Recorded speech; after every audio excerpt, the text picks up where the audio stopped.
कचहरियूं कयो दोस्तो।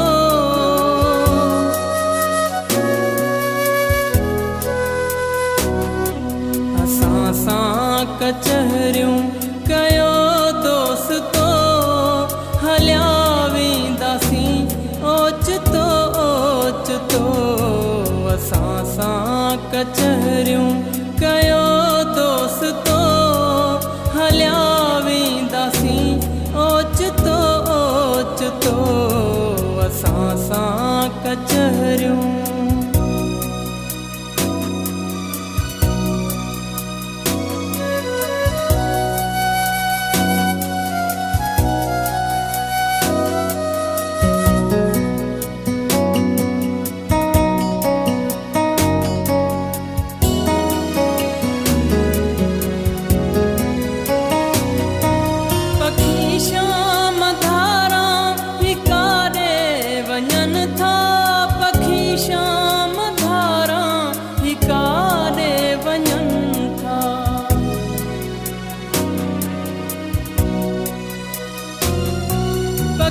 श्याम धारा हिकारे वञन था। पखी श्याम धारा हिकारे वञन था। कवे कोन थो कंहिंखे कोई पतो, हलिया वेंदासीं ओचितो ओचितो। असां सां कचहरियूं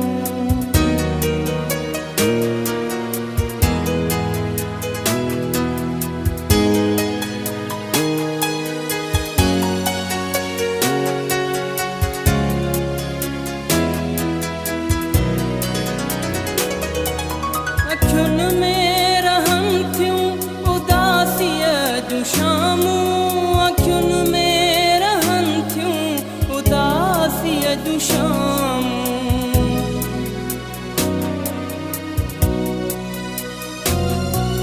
अखियुनि में रहनि थियूं उदासीअ जूं शामूं।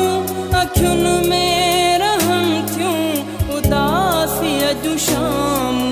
जीअण में न हाणे अचे थो मज़ो, हलिया वेंदासीं ओचितो ओचितो। असां सां कचहरियूं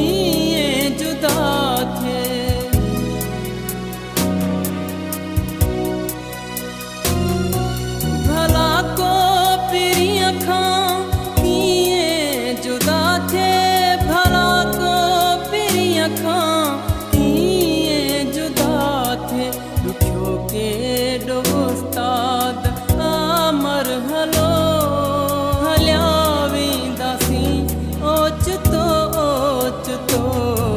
असां सां कचहरियूं कयो दोस्तो, हलिया वेंदासीं ओचितो ओचितो। असां सां कचहरियूं कयो